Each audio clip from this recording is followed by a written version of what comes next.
is identified as mentally retarded, put back from the 5th grade into the 4th grade, and stayed in that category until I got out of high school. I don't have any college training, but I met a high school teacher who one day changed my life. I was waiting on another student, and when he came in, he said to me, "Young man, go to the board and write what I'm about to tell you." And I said, I can't do that, sir. He said, "Why not?"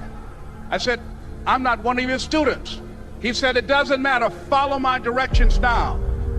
I said, "I can't do that, sir." He said, "Why not?" I said, "Because I'm educable mentally retarded." And he came from behind his desk and he looked at me.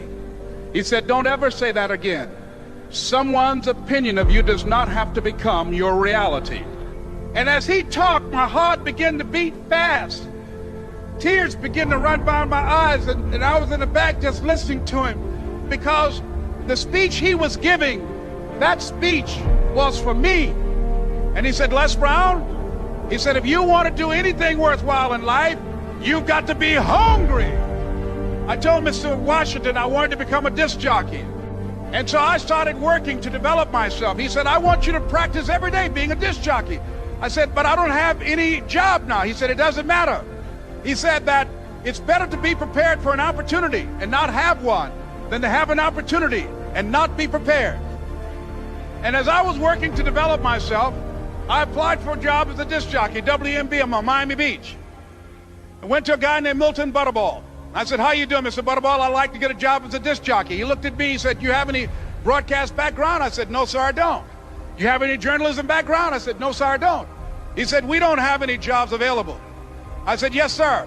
I went back to Mr. Washington and I told him. He said, "Don't take it personally." He said, "Most people are so negative, they will have to say no 7 times before they say yes." He said, "Go back again." So I went back again. I said, "How you doing, Mr. Butterball? My name is Les Brown." He said, "I know what your name is. What do you want?" I said, "I'd like to know whether or not you have any jobs at disc jockey, sir." He said, "Didn't I just tell you yesterday we didn't have any jobs?" I said, "Yes, sir, but I know whether or not somebody got laid off or somebody was fired, sir." He said, "No one was laid off or fired. Now get on out of here." I came back the next day like I was seeing him for the first time. I said, "Hello, Mr. Butterball, how are you?"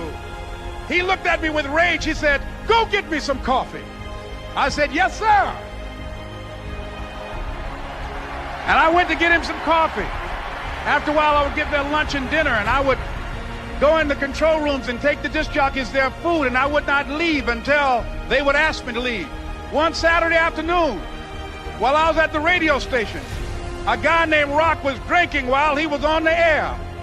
I was the only one there, looking at him through the control room windows, walking back and forth, young, ready, and hungry. Pretty soon the phone rang, and it was the general manager. And I answered the phone. I said, "Hello?" He said, "Les, this is Mr. Klein." I said, "I know." He said, "Rock can't finish his program." I said, "I know." He said, "Would you call one of the other DJs in?" I said, "Yes, sir." I hung the phone up. I said, "Now he must think I'm crazy." I called my mom and my girlfriend, Cassandra. I said, "Y'all turn up the radio and come out on the front porch. I'm about to come on the air."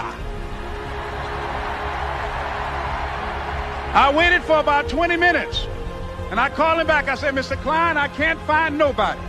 He said, "Young boy, do you know how to work the controls?" I said, "Yes, sir." He said, "Go in there and don't say nothing here." I said, "Yes, sir." I couldn't wait to get behind those controls. I put on an old Stevie Wonder record called Fingertips. I sat down behind that turntable. I said, "Look out, this is me, LB Triple P, Les Brown, your platter playing papa. There were none before me, and there will be none after me. Therefore, that makes me the one and only. Young and single and love to mingle, certified, bona fide, indubitably qualified to bring you satisfaction, a whole lot of action. Look out, baby, I'm your love man." I was hungry. I was hungry. You gotta be hungry. Begin to know that you have greatness within you. And if just one of you here begin to envision yourselves as being blessed and highly favored to reach your goals, if just one of you capture the essence of what that means, that you have greatness within you and a responsibility to manifest that greatness, that you can make your parents proud, you can make your school proud, You can touch millions of people's lives, and the world will never be the same again because you came this way. It was hard, ladies and gentlemen, coming to speak to people. And I was facing financial difficulties in my own life. I was behind on my bills and my dreams, and I'm saying to them, you can live your dream. It was hard, ladies and gentlemen. It was very difficult to pick myself up each day believing that I could do it. There were times that I doubted myself. I used to ask myself, can I do this? And something said within me, you're the one. Don't give up on your dream. By continuing to push forward, by continuing to run toward my dream, that one day I would have my own talk show.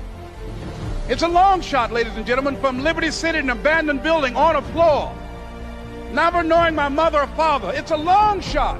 Being here with you today in this dome in Atlanta, it's a long shot. No college training, labeled educable, mentally retarded, but I kept running toward my dream. Don't stop. Don't stop running toward your dream.